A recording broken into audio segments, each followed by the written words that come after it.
જિલ્લા પંચાયતની ચૂંટણીઓ લગભગ ટૂંક સમયમાં જાહેર થશે અને તે પછી રાજકીય લોકો પણ પોતાનું મેદાન તૈયાર કરશે, કારણ કે તેમને સત્તાની જરૂર હોય છે અને સત્તા માટે વર્ષોની મહેનત પછી જ્યારે સમય મળે છે ત્યારે એને મેળવવા માટે અથાગ પ્રયત્નો થતા હોય છે. કોઈ પણ પોલિટિશિયન પોતાનું જ્યારે પદ હાંસલ કરે છે, જે તે પાર્ટી એને ટિકિટ આપે છે ને એના પછી જીતવું એ સામાન્ય વસ્તુ નથી. અને આ હું એટલા માટે કહું છું કે જીત છે એ ખરેખર ખૂબ અઘરી હોય છે. એક જીત એ લગભગ કોઈ પણ ઇલેક્શન જાહેર થાય એના પછી મતદાન થાય છે. મતદાન અમુક સમય પછી મતદાન ગણતરી થાય છે અને તે પછી આખરે એક નિર્ણય ઉપર નિર્ણય આવે છે અને નિર્ણય હોય છે હાર અને જીતનો. ઇલેક્શનની અંદર જેટલા પણ ઉમેદવાર ઊભા રહે છે એ દરેક વ્યક્તિ જીતતો નથી. જીત હંમેશા એક વ્યક્તિની થાય છે, પરંતુ એ જે જીત હોય છે એ 10 દિવસથી લઈને 20 દિવસ વચ્ચેનો જે પણ સમય હોય છે એ સમયની અંદર હાર જીત નક્કી થતી હોય છે. પરંતુ આ જીત પાછળ ઘણા વર્ષોની મહેનત હોય છે અને એ વર્ષોની મહેનત પછી એક શ્રેષ્ઠ વ્યક્તિત્વ જ્યારે લોકો વચ્ચે જાય છે અને એ શ્રેષ્ઠ વ્યક્તિત્વ જ્યારે પુરવાર થાય છે એ પછી લોકો એને જીતનો જશ્ન આપે છે અથવા તો એમના મત આપે છે અને એ પછી એ ચહેરો લોકોનો પ્રતિનિધિ થાય છે, લોકોનું પ્રતિનિધિત્વ કરે છે. અને સરકાર દ્વારા જેટલી પણ સહાયો અને ગ્રાન્ટો જે લોકો માટે ડેવલપ કરવામાં આવેલી હોય છે અને જે લોકો સુધી સુખાકારીના કામ જાય છે એ કામ કરવા માટે નિમિત્ત બને છે. પરંતુ આ સમગ્ર જે વિષય હોય છે, ચૂંટણીની અંદર ઉમેદવાર થવું, જીત થવી, પરંતુ આ બંને વસ્તુની વચ્ચે વર્ષો મહેનત એ નિશ્ચિત હોય છે. એ દરેક ઉમેદવારને લાગુ પડે છે. કોઈ પણ પક્ષનો હોય, ભાજપ, કોંગ્રેસ કે આમ આદમી પાર્ટીનો, પણ ઉમેદવાર વર્ષો સુધી જ્યારે મહેનત કરે છે એ મહેનતના ફળ રૂપે જ જીત મળે છે અને લોકો એમને એમના પ્રતિનિધિ ચૂંટે છે. મારી સાથે આજે દાંતીવાડા વિસ્તારના અને લાંબા સમયથી રાજકીય ચહેરો રહેલા અને લોકોના પ્રતિનિધિ તરીકે નટુભાઈ ચૌધરી મારી સાથે જોડાયા છે. જિલ્લા પંચાયતની ચૂંટણીને લઈને અનેક પ્રશ્નો પૂછવા છે કે એક વોટરને કેવા વ્યક્તિને પોતાનો પ્રતિનિધિ ચોઈસ કરવો જોઈએ, કેવા પ્રતિનિધિને મત આપવું જોઈએ, આવા દરેક પ્રશ્નોને લઈ મારે નટુભાઈને અનેક પ્રશ્નો કરવા છે. નટુભાઈ, બીવીટી વર્તમાન મીડિયામાં તમારું સ્વાગત કરું છું. નમસ્કાર, થેન્ક યુ. નટુભાઈ, આજે વાત કરવી છે જિલ્લા પંચાયતની ચૂંટણીને લઈ. પહેલા તો મારે એ સમજવું છે કે જિલ્લા પંચાયતની જ્યારે પણ ચૂંટણી આવે છે એ સંપૂર્ણ સમય કેવો હોય છે? તમે એક રાજકીય વ્યક્તિ છો, તો સંપૂર્ણ રાજનેતાઓ મતલબ જે પણ પોલિટિશિયનમાં એક્ટિવ લોકો હોય છે એ કયા પ્રકારની તૈયારી કરતા હોય છે? આભાર પ્રવીણભાઈ. તમે આ જે સ્થાનિક સ્વરાજની ચૂંટણીનો જે મુખ્ય વિષય, જે છેવાડાના માનવીના વિકાસ માટેની જે મહત્ત્વની ભૂમિકા એ આ સ્થાનિક સ્વરાજની ચૂંટણીના માધ્યમથી થતી હોય, અને આ વિષયને તમે જે અહીંયા ઉજાગર કર્યો એના માટે કરીને બીવીટી મીડિયા અને તમને ખૂબ ખૂબ અભિનંદન. પ્રવીણભાઈ, તમારો જે પ્રશ્ન છે કે આ ચૂંટણી અને એ ચૂંટણીમાં શું ભૂમિકા હોય છે, તો આજે તમે જુઓ કે જે સ્થાનિક સ્વરાજ્યની ચૂંટણીઓ છે એ ગ્રામ પંચાયત હોય, તાલુકા પંચાયત, જિલ્લા પંચાયતની જે ચૂંટણીઓ હોય અને શહેરી વિસ્તારની અંદર નગરપાલિકા, મહાનગરપાલિકાની ચૂંટણીઓ હોય, આ ચૂંટણીઓ એ સ્થાનિક સ્વરાજની જે સ્થાનિક સંસ્થાઓ છે એની અંદર જે છેવાડાના માનવી જે છે, પંડિત દીનદયાળ ઉપાધ્યાયજીએ જે તે વખતે એમણે વાત કરેલી કે આપણે અંત્યોદયના માણસ સુધી પહોંચવું છે. તો અંત્યોદયના માણસ સુધી પહોંચવા માટેની મુખ્ય ભૂમિકા ભજવતું હોય તો આ સ્થાનિક સ્વરાજની જે સંસ્થાઓ છે એના માધ્યમથી આપણે ખરા અર્થની અંદર જે વંચિત લોકો છે, આનાથી જે નાની નાની જરૂરિયાતો અને એનાથી જે વંચિત રહી ગયેલા છે એમના સુધી પહોંચવા માટે ને એમને પણ બાકીના લોકોની હરોળમાં લાવવા માટેની ભૂમિકા ભજવતું હોય તો એ સ્થાનિક સ્વરાજની સંસ્થાઓ ભૂમિકા ભજવતું હોય છે અને આની ચૂંટણીનું પણ ખૂબ મહત્ત્વ હોય છે. લોકોની સાથે અને લોકો સુધી પહોંચવું, એ ક્યાંક ને ક્યાંક એમને જે જવાબ આપ્યો છે એની અંદર ખૂબ મોટું લાંબો અર્થ છે. અને અર્થ એવો છે કે જે તમે લોકશાહીની વાત કરો છો કે આ ભારત દેશ અને મને બોલવાનો અધિકાર છે. અનેક બાબતોમાં તમે ઘણી વખત એવું બોલતા હો છો કે મને લોકશાહીના અધિકારોની અંદર આ અધિકાર મળ્યો છે. તો લોકશાહી ક્યારે બને છે? દરેક વ્યક્તિ સુધી જ્યારે પહોંચ્યા પછી કોઈ પણ વસ્તુને અમલમાં મુકાય છે એને જ લોકશાહી કહેવાય ટૂંકી ભાષામાં. તો એ અર્થ થાય છે. નટુભાઈ, મારો બીજો પ્રશ્ન એ પણ છે કે બનાસકાંઠા અને બૃહસ્થ બનાસકાંઠાની અંદરથી વાવ થરાદ જિલ્લો અલગ પડ્યો છે, તો એની અંદર કેટલો ફરક પડશે બનાસકાંઠા જિલ્લા પંચાયતની ચૂંટણી? પ્રવીણભાઈ, આજે કોઈ પણ પરિવાર મોટું થયું હોય તો સ્વાભાવિક રીતે એની અંદર વિભાજન થતું હોય છે. અને બનાસકાંઠા જિલ્લો પણ એવડો મોટો જિલ્લો હતો, આખા સમગ્ર ગુજરાતની અંદર સૌથી મોટો, એટલે કે 9 વિધાનસભા ધરાવતો આ મોટો જિલ્લો હતો. અને અંતરની દ્રષ્ટિએ પણ આમ તમે જુઓ તો હળાદ, અંબાજીથી માંડી અને ઠેઠ નડાબેટ એટલે કે પાકિસ્તાનના રણ સુધીનો વિસ્તાર, એટલે કે ખૂબ ભૌગોલિક રીતે પણ ખૂબ મોટો જિલ્લો હતો. એટલે એને વિભાજન કરી અને વાવ થરાદ જિલ્લાને જે નવો જિલ્લો આપ્યો એના માટે ગુજરાત સરકાર અને વિધાનસભાના અધ્યક્ષ આદરણીય શંકરભાઈ ચૌધરી સાહેબનો પણ આપણે આભાર માનીએ.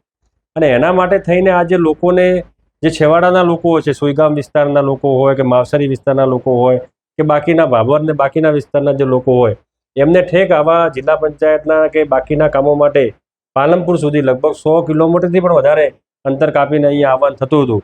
તો એમને ત્યાં આગળ નજીકના સ્થળે અને આ વ્યવસ્થાઓ પણ મળી રહેશે.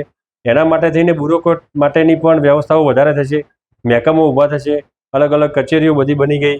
એટલે એના માટે થઈને લોકોના જે નાના મોટા જે પ્રશ્નો હતા એ સરળતાથી એનું સોલ્યુશન આવશે અને એનો ખૂબ મોટો ફાયદો વાવ થરાદને પણ થશે અને બનાસકાંઠાની અંદર પણ એ બાકીની વ્યવસ્થાના કારણે અહીંયા પણ લોકોને આનો ખૂબ સારો લાભ મળશે. બનાસકાંઠા જિલ્લા પંચાયતની ચૂંટણીની વાત કરીએ તો લગભગ ઘણા વર્ષોથી ભાજપ એ જિલ્લા પંચાયતથી દૂર રહ્યું છે. તો આની પાછળ સૌથી મોટા પરિબળો કયા છે કે જેનાથી ભાજપ આખા ગુજરાતમાં સારું પરફોર્મન્સ કરે છે, ભારતમાં કરે છે, પરંતુ બનાસકાંઠામાં નથી કરી શકતી? પ્રવીણભાઈ, આ તમારી વાત ખૂબ સાચી છે અને એ આધાર પુરાવા સાથે પણ છે કે 1995ની અંદર ભારતીય જનતા પાર્ટીની સંપૂર્ણ બહુમતી સાથેની જિલ્લા પંચાયત બની હતી. એના પછીથી 2-3 વાર જિલ્લા પંચાયતની અંદર ભારતીય જનતા પાર્ટીનું શાસન આવ્યું, પણ એ સંપૂર્ણ બહુમતીવાળી નથી એમ. આની અંદર બનાસકાંઠાનું જે આપણે જોઈએ તો અહીંયા જે લોકો છે એ ક્યાંક ને ક્યાંક નાના મોટા વિષયોની અંદર બાકીના પક્ષો નહીં, કંઈ પણ કોંગ્રેસ હોય કે બાકીના જે વિચારધારાથી એમની જે બાબતો હોય એ વિકાસ નહીં પણ જાતિવાદ કે બાકીના વિષયો, ગામના સ્થાનિક લોકોને અંદરોઅંદરના નાના મોટા વિષયોની અંદર ક્યાંક ને ક્યાંક ગેરસમજ ફેલાવી અને પોતાની સત્તા ટકાવી રાખવા માટે એ લોકો ચોક્કસ સફળ થયા છે. પણ હાલની અંદર જે રીતે સરકારશ્રીનો, જે ભારતીય જનતા પાર્ટીની સરકારના કામો છે એ કામોનો લાભ એ છેવાડાના લોકો સુધી પહોંચ્યો છે. અને ખાસ કરીને નરેન્દ્રભાઈ મોદી સાહેબની સરકારે જે આ આયુષ્યમાન કાર્ડ એટલે કે હેલ્થ માટે, આરોગ્ય માટેનું જે કામ કર્યું છે એનાથી લોકો ખૂબ પ્રભાવિત છે. આજે 10 લાખ રૂપિયાનું કાર્ડ એ સામાન્ય માણસને જ્યારે મળે છે ત્યારે એના પરિવારમાં કોઈ પણ વ્યક્તિને એવી બીમારી આવી જાય તો એ વિના કોઈ ખર્ચ કે બાકીના દેવામાં ડૂબ્યા વગર એ પોતાની સારામાં સારી હોસ્પિટલમાં જઈને સારવાર કરાવી શકે છે. એનાથી આગળ વધીને વાત કરીએ તો નરેન્દ્રભાઈ મોદી સાહેબે વડાપ્રધાન તરીકે જે કોરોના કાળની અંદરથી જે અન્ન સહાય યોજના ચાલુ કરી છે સમગ્ર ભારતની અંદર, તો કે ગરીબમાં ગરીબ જે માણસ છે, BPL લાભાર્થી જે છે અને જેના પાસે પૂરતી વ્યવસ્થા નથી એવા તમામ લોકોને મફત રાશન આપવા માટેની યોજના જે સરકારે અમલમાં મૂકી છે એનાથી પણ ખૂબ લોકો આજે છેવાડાના ગામડાના લોકો પ્રભાવિત છે.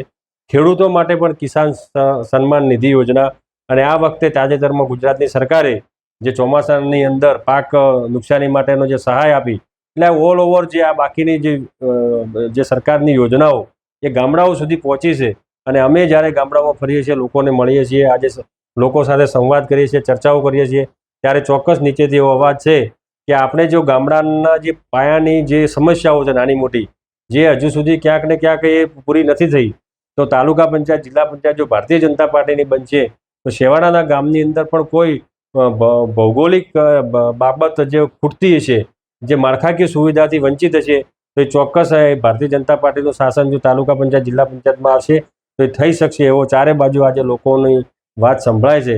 એટલે મને એવું લાગે છે કે લાંબા ગાળાના સમય પછી આ વખતે ચોક્કસ ભારતીય જનતા પાર્ટીની સત્તા એ બનાસકાંઠા જિલ્લા પંચાયતો બનશે એવું દેખાઈ રહ્યું છે.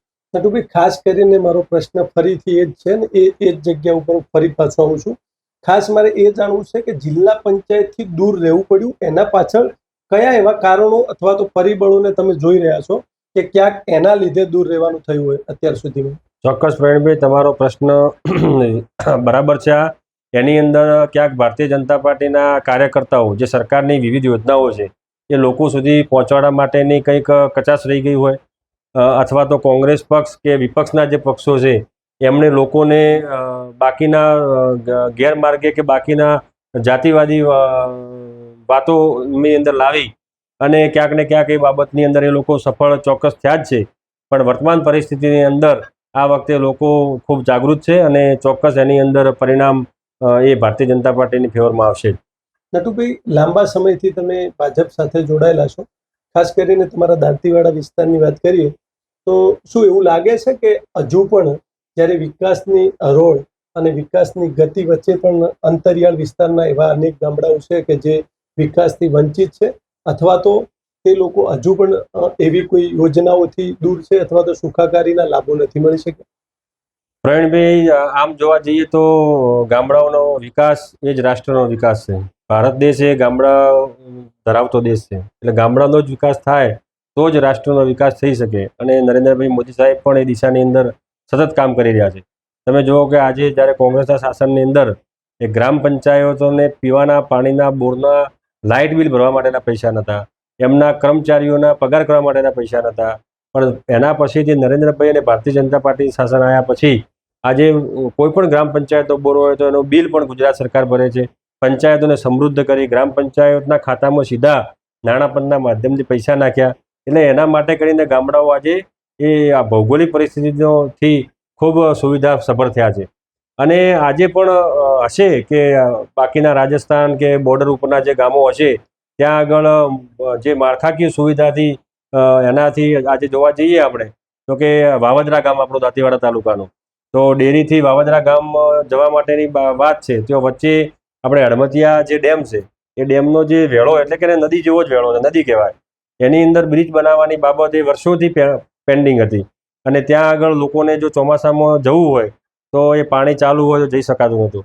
તો તાલુકાના સૌ આગેવાનોએ મળી અને માનનીય મુખ્યમંત્રી સાહેબને રજૂઆત કરતો એ તાજેતરમાં જ એની પણ બ્રિજ બનાવવા માટેની 7.5 કરોડના ખર્ચે મંજૂરી મળી ગઈ છે.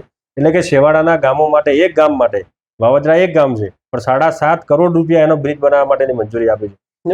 કેટલી વસ્તી ધરાવતું ગામ છે વાવદરા ગામ? એ મારા ધ્યાન પ્રમાણે લગભગ 1000-1500ની વસ્તી ધરાવતું નાનું એવું ગામ છે, જે રાજસ્થાનની બોર્ડર ઉપર આવેલું એક ગામ છે. બ્રિજનું કેટલું એમાઉન્ટ કીધું? 7.5 કરોડના ખર્ચે બ્રિજની મંજૂરી ગુજરાત સરકારે હમણાં જ આપી છે અને એ ટેન્ડરની પ્રક્રિયામાં છે અને ટૂંક સમયમાં એનું ટેન્ડરની બાકીની પણ કામગીરી થશે. એટલે એની અંદર પણ સરકાર ચિંતાશીલ છે. બાકીના પણ આજે જો ગામડાનો મુખ્ય પાયો તો એને પીવાના પાણીની વ્યવસ્થા થઈ જાય, પ્રાથમિક શિક્ષણ સારું હોય અને આરોગ્ય સારું હોય તો લગભગ માણસને બાકીની વિષયની કંઈ ચિંતા રહેતી નથી. ખેતીવાડી માટે તો સિંચાઈનું પૂરતું પાણી મળી રહે અને બાકીના જે એમ ખેડૂતને જે જરૂરિયાત માટેના જે આયામો છે એ પણ સરળતાથી મળી રહે તો ચોક્કસ ગામડાઓને આપણે બેઠા કરી શકાય. તમે એક એમની વાત દરમિયાન એ પણ સાંભળ્યું કે જે સરકારનું, હું અહીંયા એવું પણ નથી કહેતો કે સરકારે બધી જ સુખાકારીના લાભ અથવા તો કામો લોકો સુધી પહોંચાડી દીધા છે, કોઈ વસ્તુ બાકી નથી. ઘણા લોકોની સમસ્યાઓ હજુ પણ યથાવત હશે, પરંતુ જે નટુભાઈ વાત કરી છે કે એમના વિસ્તારનું છેવાડાનું ગામ વાવદરા અને ત્યાં 1000થી વધુ પબ્લિક છે અને ત્યાં આજે એમને કીધું કે પાણીના વહેણ માટે જે સરકારે કરોડો રૂપિયા આપ્યા છે, તો ખરેખર પ્રશંસનીય કામ છે. અને સરકાર ખરેખર છેવાડાના લોકો સુધી પણ એની યોજનાઓ પહોંચાડી રહી છે. એનું એક મોટું ઉદાહરણ એ દાંતીવાડા તાલુકાનું વાવદરા ગામ છે. અને આ રીતે સરકાર લોકો સુધી પહોંચી રહી છે. પરંતુ સાચો સમય લોકો માટે પણ આ જ છે કે તમે જ્યારે ચૂંટણીઓ આવે છે, તમે જ્યારે તમારા ઉમેદવારને ચૂંટો છો ત્યારે તમે પણ તમારી માગણીઓને યથાવત રાખો. તમે માગણીઓ કરશો ત્યારે જ એ માગણીઓ પૂરી થશે. અને યોગ્ય સમયે સરકાર સુધી પહોંચવાનો જો કોઈ યોગ્ય સમય હોય તો ચૂંટણીઓનો સમય છે. નટુભાઈ, બીજો પ્રશ્ન મારો એ પણ છે કે સામાન્ય રીતે મત આપવું, વોટ કરવું, આપણે અનેક વખત એવું સાંભળ્યું કે ભાઈ મતદાન કરવું જોઈએ, મત એ દાન છે અને એનાથી દૂર ન રહેવું જોઈએ. મત પોતાની ફરજ છે, એને તમે નિભાવો, સમયસર મત આપો. ટૂંકમાં વધુ સંખ્યામાં મતદાન થાય એ માટે દરેક પાર્ટીનો કાર્યકર અને સરકાર પણ અપીલ કરતી હોય છે અને લોકો પણ મતદાન કરતા હોય છે સમયસર. પરંતુ ઘણી વખત એવું પણ છે, આજે પણ એવું છે કે જિલ્લા પંચાયતની ચૂંટણી તો મત આપવા જાય છે, પરંતુ સમગ્ર જિલ્લા પંચાયતની ચૂંટણી શું છે એ એના મગજમાં આજે પણ નથી. તો મારે એ સમજવું છે કે લોકોએ ખાસ કરીને જ્યારે મતદાન કરે છે ત્યારે ખાસ કરીને કયા વિષય ઉપર ભાર મૂકવો જોઈએ? પ્રવીણભાઈ, આ વિષય તમારો ખૂબ મહત્વનો છે કે લોકોએ વધુમાં વધુ મતદાન કરવું જોઈએ, અને એના માટેની જાગૃતતાનો જે વિષય આવ્યો કે ભાઈ સ્થાનિક સ્વરાજની ચૂંટણીઓ, તાલુકા પંચાયત, જિલ્લા પંચાયતના સદસ્ય બનાવવા માટેની જે ચૂંટણી છે, તો લોકોને એમ કે ભાઈ ચલો આની અંદર હું મારા પ્રતિનિધિને ચૂંટીશ તો આનું મને શું બેનિફિટ થશે, અથવા હું મત આપવા જાઉં છું તો શાના માટે એમ. તો આજે ભારતીય બંધારણની અંદર, લોકશાહીની અંદર આપણને સૌને, તમામ મતદારોને સરખો જ અધિકાર આપેલો છે.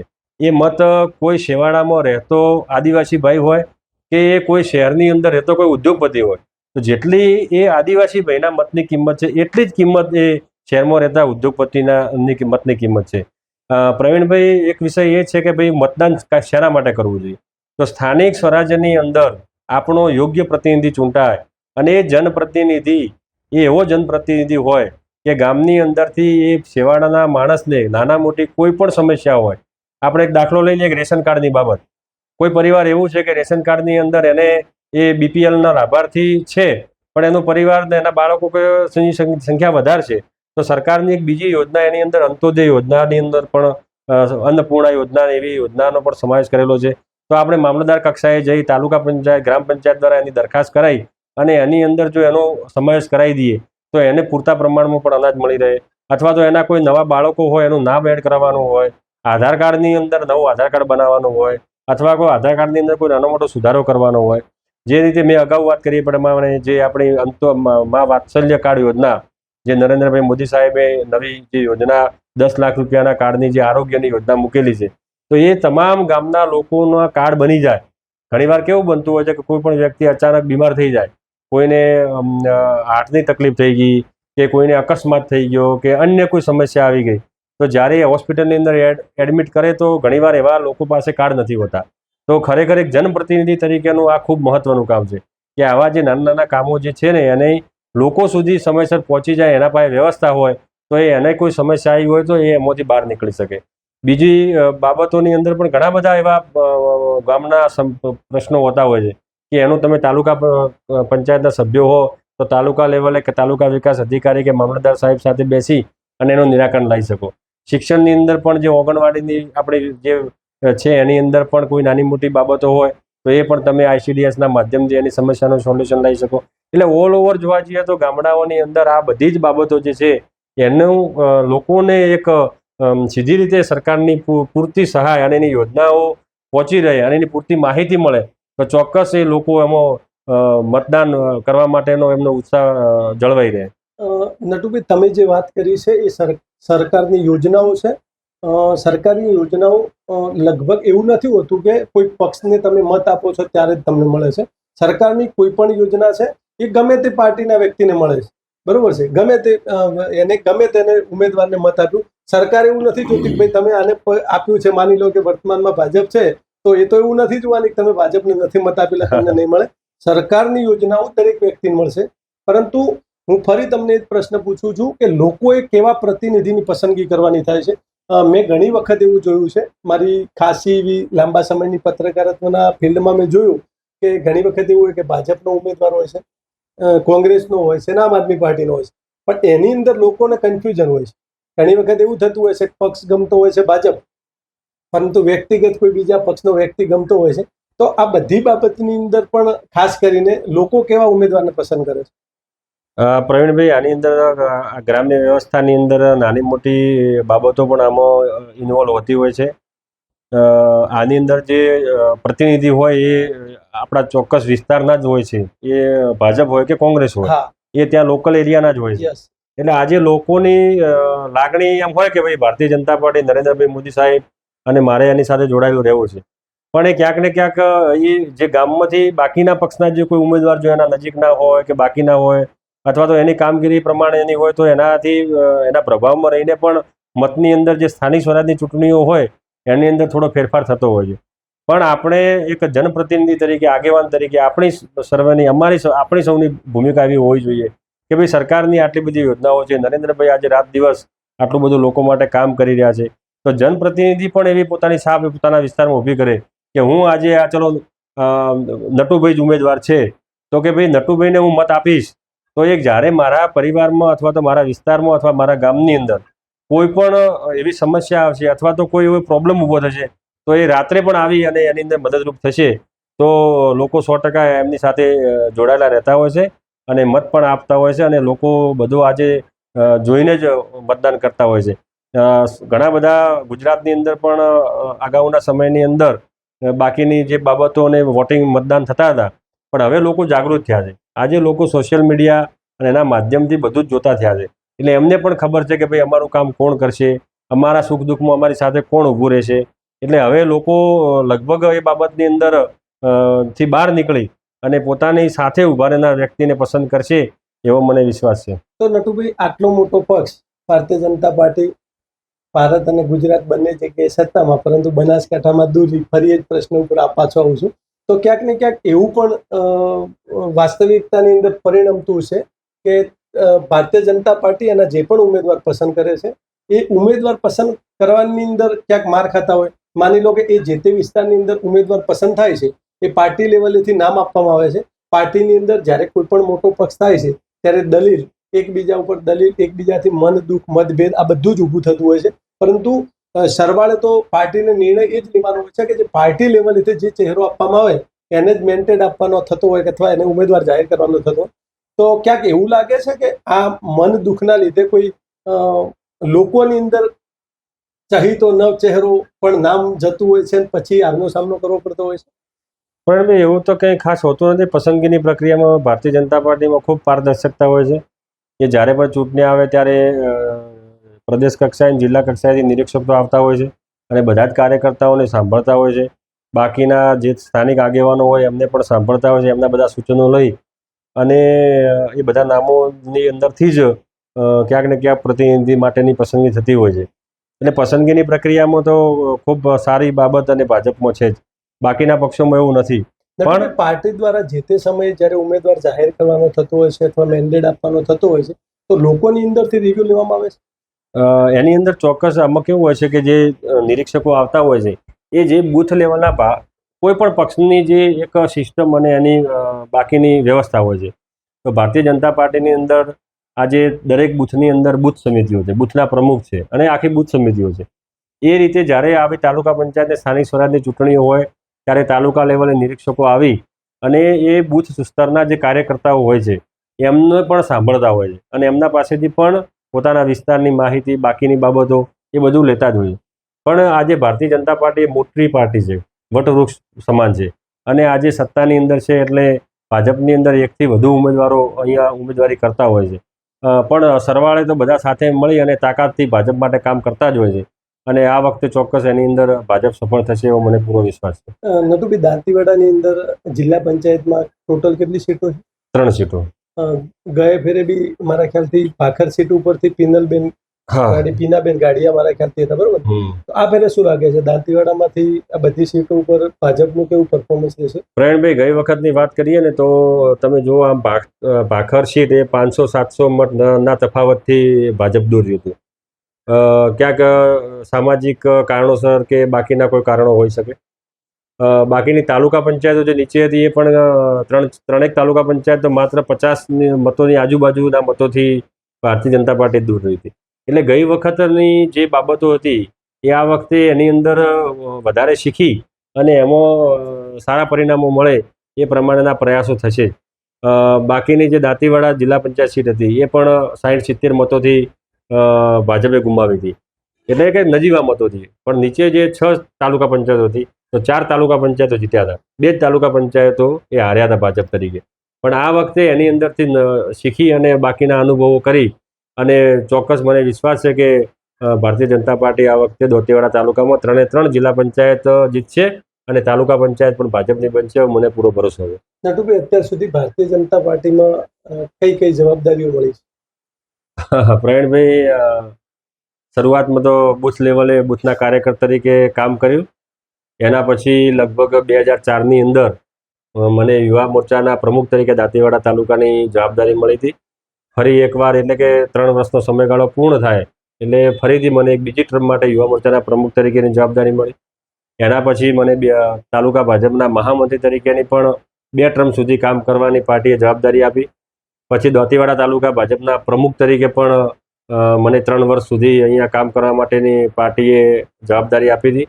અને એના પછી સંગઠનની અંદર મને પાલનપુર તાલુકા ભારતીય જનતા પાર્ટીના પ્રભારી તરીકેની પણ જવાબદારી હતી. અને હાલ વર્તમાનની અંદર તાલુકા સંઘના ચેરમેન તરીકે હું જવાબદારી નિભાવું છું. એટલે ભારતીય જનતા પાર્ટીએ સળંગ આમ કહેવાય તો ઘણી બધી જવાબદારીઓ મને અહીંયા કામ કરવા માટે અને સંગઠનનું કામ કરવા માટેની આપેલી છે. બદલ ભાજપ પાર્ટીનો પણ હું ખૂબ આભારી છું. શું લાગે જિલ્લા પંચાયતમાં કોઈ જાતની પાર્ટી તૈયારી રાખે તો કઈ રીતની તૈયારી? આમાં ભારતીય જનતા પાર્ટીના કાર્યકરને ઉમેદવાર તરીકે કમળ એનો ઉમેદવાર જ છે. પાર્ટી નામ કોઈ પણ નક્કી કરે, પણ આજે કાર્યકર્તાઓની અંદર સતત સંગઠનનો કાર્યક્રમો, બાકીની બેઠકો દ્વારા એ બધા કાર્યકર્તાઓમાં એક ઉત્સાહ છે કે ભાઈ કમળ એ જ આપણો ઉમેદવાર છે. વ્યક્તિ કોણ આવે એ વિષયમાં આપણે પડતા નથી. અને વ્યક્તિ જે કેન્ડિડેટ પસંદ કરવાની પ્રક્રિયા છે એ પાર્ટીના બંધારણ પ્રમાણે પાર્લામેન્ટરી બોર્ડને સત્તા છે. એટલે એ જે કોઈ કેન્ડિડેટ મૂકશે પણ પાર્ટીના કાર્યકર્તાઓ નક્કી કરેલું છે કમળ એ જ અમારો ઉમેદવાર છે. અને ભાજપને કમળને જોઈ અને આ વખતે તાલુકા પંચાયત, જિલ્લા પંચાયત દાંતીવાડાની અંદર ભાજપની બને એના માટે બધા જ કાર્યકર્તાઓ તન ધનથી મથી રહ્યા છે. આ હતા નટુભાઈ ચૌધરી. નટુભાઈ ચૌધરી ભારતીય જનતા પાર્ટી સાથે અનેક વર્ષોથી, કદાચ એવું કહીએ કે 2 દાયકાથી પણ વધુ સમયથી જોડાયેલા છે. મેં પોતે પણ એમને જોયા છે. છેક પાયાથી કામ કરતા કરતા ઉપર આવ્યા છે. નટુભાઈ અનેક વખત જે પણ જવાબદારી નિભાવી છે તે તેમના પોતાના વિસ્તાર માટે સરાહનીય રહી છે, લોકોના પ્રિય બન્યા છે અને કાર્યકરોમાં પણ તેમની લોકચાહના સ્પષ્ટ જોવા મળે છે. હવે ફરી વાત કરું છું મતદાનની. મતદાતાઓ માટે આ યોગ્ય સમય દૂર નથી, જે સમય તમને તમારી માગણીઓ પૂરી કરવા માટે સક્ષમ બનાવે છે. મતદાન જ્યારે કરવાનો સમય આવે છે ત્યારે મતદાતાએ પોતાના હક માગવાનો સમય આવ્યો છે એવું સમજવાનું છે. તમે એવા ઉમેદવારને પસંદ કરો, એવી પાર્ટીને પસંદ કરો જે પાર્ટી આવનારા સમયમાં તમને આગળ જતા લગભગ જે પણ તમારી જરૂરિયાતની સુવિધાઓ છે એ પૂરી પાડવા માટે સક્ષમ હોય છે. જ્યારે તમે મતદાન કરો છો ત્યારે મતદાન વર્તમાન સમયને જોઈને કરો છો. એના કરતાં વધુ એવો પણ પ્રયત્ન કરો કે જે વીતી ગયેલા સમયમાં મળ્યું છે એની અંદરથી વર્તમાન સમય તમને શું વધુ આપ્યું છે. અને હજુ પણ સોશિયલ મીડિયાનો યુગ છે. પાર્ટી કઈ દિશામાં જાય છે, સરકાર કઈ દિશામાં જાય છે અને ઉમેદવાર કેવા છે, આ બધું જોઈ અને તમે તમારું ભવિષ્ય પણ નક્કી કરી શકો છો. એટલે મતદાન નો સમય છે એ ખરેખર તમારા હક માગવાનો સમય છે. લોકોને હવે આ જિલ્લા પંચાયતની ચૂંટણીઓ જ્યારે આવે છે ત્યારે અનેક લોકો મીટ માંડીને બેઠેલા છે કેવા ઉમેદવારને મત આપવું છે. અને ઉમેદવારો પણ તેમની તૈયારીઓ સાથે છે. આવનારો સમય નક્કી કરશે એ બનાસકાંઠાની જિલ્લા પંચાયત સીટ કોના ફાળે જાય છે અને કેવા લોકોનું અને કઈ વ્યક્તિનું શાસન રહે છે. નમસ્તે. Thank you.